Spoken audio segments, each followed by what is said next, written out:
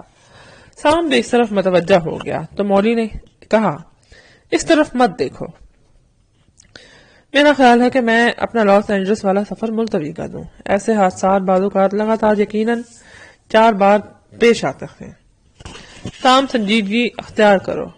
ہم لوگ ایک خوشگوار زندگی گزار رہے ہیں تو ہم ایسی باتیں نہیں کرنا چاہیے. وہ اس کے سینے پر سر ٹکا کر بولی. ہاں، یہ لوگ بھی کبھی گزار رہے ہوں گے. یہ حادثہ بہرحال خوفناک ہے. ٹیلی ویژن پر مرنے والوں کی لاشیں اٹھائی جاتی نظر آ رہی تھی. وہ ایسی باتیں کرتے اور مستقبل کے منصوبے بناتے لیٹ گئے. پھر انہوں نے آنکھیں بند کر لی مگر نیند ان کی آنکھوں سے دور تھی. نہ جانے اس کی کیا وجہ تھی. سب سے پہلے مولی اپنے بستر سے اٹھی. وہ دوسرے کمرے میں چلی گئی. اسے مٹی کے برتن بنانے کا بھی شوق تھا. اس نے ٹرن ٹیبل پر مشہور گلوکارہ میڈونا کا ایک ریکارڈ چڑھایا اور گھومنے والی ڈسک پر چکنی مٹی رکھ دی. بٹن دبانے پر ڈسک گھومنے لگی تو اس نے ملائم ہاتھوں سے مٹی کاٹنا شروع کی. تھوڑی دیر بعد اس نے ایک بڑے گلاس کی شکل اختیار کر لی. اس کی انگلیاں ماہرانہ انداز میں اس گلاس پر نقش ابھار رہی تھیں. دفتن اسے اپنے پیچھے آہٹ محسوس ہوئی. اس کی محویت ٹوٹ گئی اور اس نے مڑ کر دیکھا. سام کمرے میں داخل ہو رہا تھا. یہ تم کیا کر رہی ہو؟ برتن بنا رہی ہوں. اس لیے کہ نیند نہیں آ رہی تھی. میری تو آنکھ لگ گئی تھی. کیا وقت ہوا ہوگا؟ رات کے تقریباً 2 بجے ہوں گے. مولی نے کہا اور گھومنے والی برتن پر ہاتھ رکھا تو مٹی ٹیڑھی ہو گئی. سام نے ہنس کر پوچھا. کیا میں تمہاری مدد کر سکتا ہوں؟ ہاں، اپنے ہاتھ یہاں رکھو اور اسے سیدھا کرو. مولی نے کہا. وہ مولی کے پیچھے بیٹھ گیا اور اس نے ہاتھ بڑھا کر اس کے ہاتھ تھام لیے اور پھر ان کی مدد سے مٹی کو دبانے لگا. برتن بنانے اور مٹی کو کوئی شکل دینے کا خیال تو پرے ہٹ گیا اور اپنے محبوب سے قریب رہنے اور اس سے چہلیں کرنا اس پر غالب آ گیا. مٹی میں لتھڑے ہوئے ہاتھ باہم ملے تو ان پر مستی چھانے لگی. جب اس نے جذبات سے مغلوب ہو کر سام کا سر تھاما تو اس کے سر کے بال مٹی میں لتھڑ گئے، اس لیے کہ اس کے ہاتھ مٹی سے لتھڑے ہوئے تھے. سام ہنسنے لگا. اس نے اپنے ہاتھ اس کے چہرے پر مل دیے تو مولی کے چہرے پر بے ہنگم سی لکیریں بن گئیں. اس نے مولی کو کمر سے پکڑا اور خوابگاہ میں داخل ہو گیا. سام نے اپنے آفس میں پہنچ کر کاغذات دیکھے تو اسے یاد آیا اسے گرین برگ کے اکاؤنٹ میں کچھ رقم جمع کرنا ہے. اس نے کمپیوٹر پر اس کا اکاؤنٹ نمبر فیڈ کیا. تھوڑی دیر بعد اسکرین پر وہ رقم آ گئی جو اکاؤنٹ میں جمع تھی. اس نے کاغذات پر رکھی ہوئی مزید رقم جمع کر دی. اوہ نہیں! اس نے گہرا سانس لیا. کال اس کے پارٹیشن کے قریب سے گزر رہا تھا. وہ ٹھٹک کر رہ گیا. اس نے کہا.